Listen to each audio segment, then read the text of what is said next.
Can I borrow this? Thank you so much. Dankeschön. The gym is perhaps the best place to talk about big, bag, burly motorcycles. These photos behind me are of the greatest bodybuilder ever and one of the greatest action Hollywood stars. Everyone knows him, Arnold Schwarzenegger, an idol to an entire generation. In fact, Terminator 2 is one of the most iconic movies ever made. But if Arnold knew how Indian motorcycles ride, perhaps he would have reconsidered riding that fat boy off the cliff. You see, America is all about marketing, and that's where Harley-Davidson has always had the edge. But the truth is that Indian motorcycles have a lot of history and prestige due to many reasons, but one of them being that they make really good motorcycles that run like a cracker too. And in the end, that is all that matters. The battle between Harley-Davidson and Indian motorcycles is sort of David and Goliath. But I won't get too much into that. I've owned a couple of Indian motorcycles myself. The beautiful Chief Vintage and the brilliant flat track racer based Indian FTR 1200. I've also ridden a lot of Indian motorcycles around the world, going into sunsets and national parks in America to the hinterlands of Australia, and it has always been a brilliant experience. The Australian Superbike champion Troy Harefoss has been making waves with the Indian Challenger by becoming the 2024 King of the Bagger Series champion in America.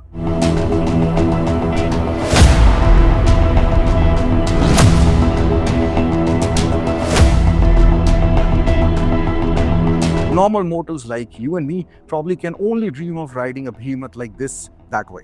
So it is also a testimony to the engineering prowess of Indian motorcycles and just how good the new Challenger is. Well, if you have the skills to pilot it like that.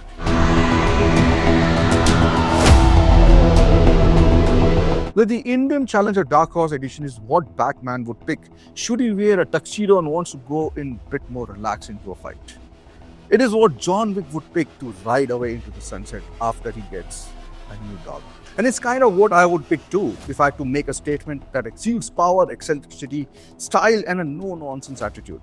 But most importantly, taste and style worthy of a modern era king. And of course, you get exclusivity.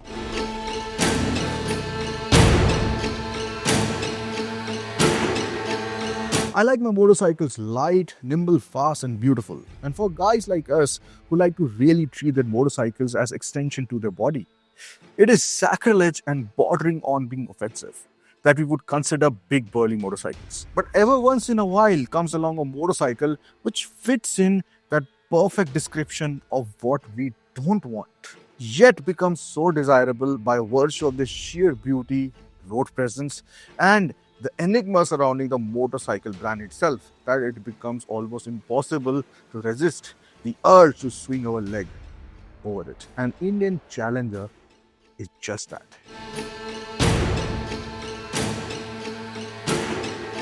The Indian Challenger is just one of those motorcycles that a sports bike guy won't mind being caught ogling at. Heck, even riding one.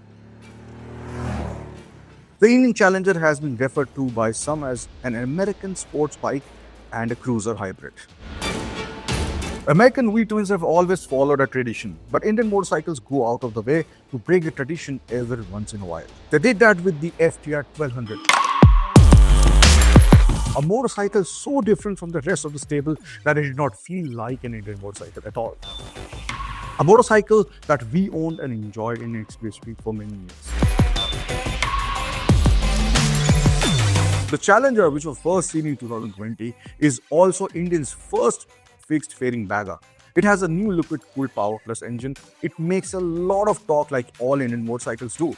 But this can be revved hard and high, and you have a lot of power with 122 horsepower and 178 Newton meters of solid torque at just 3,800 RPM out of the new 1768cc V-twin mill. This also has rear cylinder deactivation for better thermal management in traffic snarls. The real difference that the new engine brings to the fore is when you rev it. Take it to the winding road and just hear and feel it pump power and torque to the rear wheel with gusto.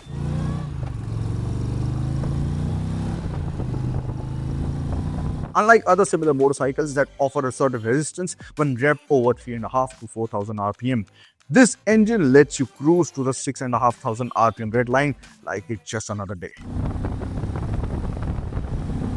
Considering it is still a near 1.8 liters V-twin, I would say that this is high praise.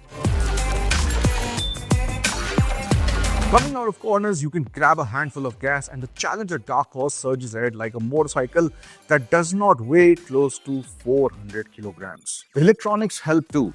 The lean-sensitive traction control works wonders. Whether you admit or not, 178 Newton meters of torque is a lot of torque, and no matter how good the Metzeler cruise techs are, that kind of torque does make things difficult. And that is testimony again to the engineering prowess of not only the motorcycle but also the tires. It is also loaded with tons of touring bits including riding modes, cruise control, keyless ignition, adjustable windscreen, weatherproof saddlebags, all LED lighting, and the gorgeous 7-inch ride command display. This premium paint, badging, contrast cut wheels, blacked out finishing, stuff that is standard with the Dark Horse kit. What matters is that it also adds a 6-axis IMU, which enables cornering ABS, cornering traction control, track torque control, and more. The ride command system gets even more features such as navigation, weather, and traffic overlays. The matte finish really makes those fantastic TRLs pop. Since the engine is liquid cooled, the radiator has been done nicely as well, and those of you who are used to seeing massive fins in the air-cooled models are not going to miss them. The overall silhouette flows nicely. The traction control intrudes so subtly that you don't even know that it is working in the background. That is because even if it cuts power, there is still a lot of power which is flowing. Let's call it power momentum. The transmission has just the right amount of reassuring clunk to it. The Indian Challenger Dark Horse is also deceptively fast. As you skim through the gearbox, you won't notice when you get north of 100 Ks.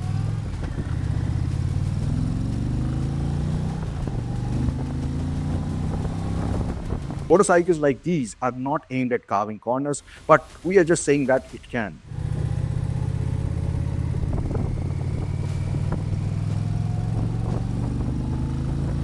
You can feel that the folks at Indian Motorcycle had a sported intent for this one. The lean angles you can carry are not astronomical, but whatever it manages them well. It feels confident and not like a drunk hell laser after a Friday night.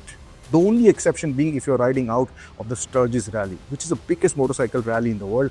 And here's a fun fact, it was started by Indian motorcycle riders in 1938.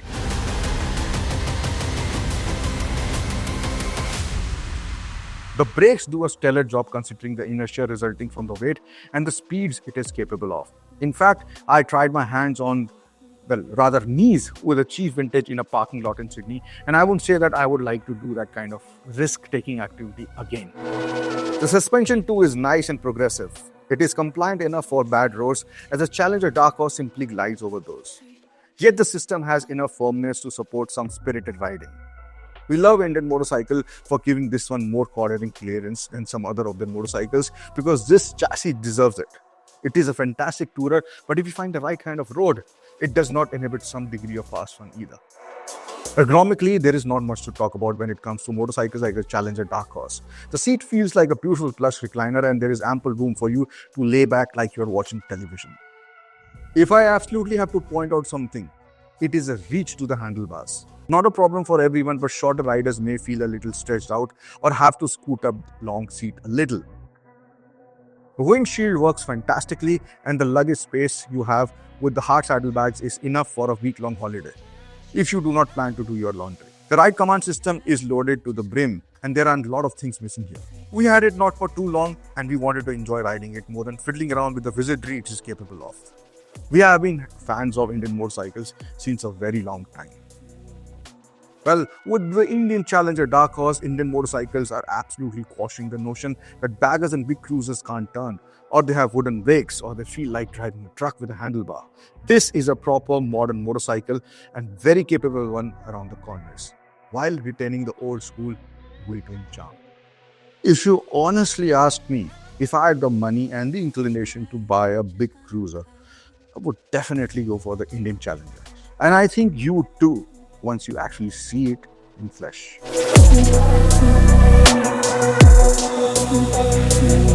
Till then, hasta la vista, baby.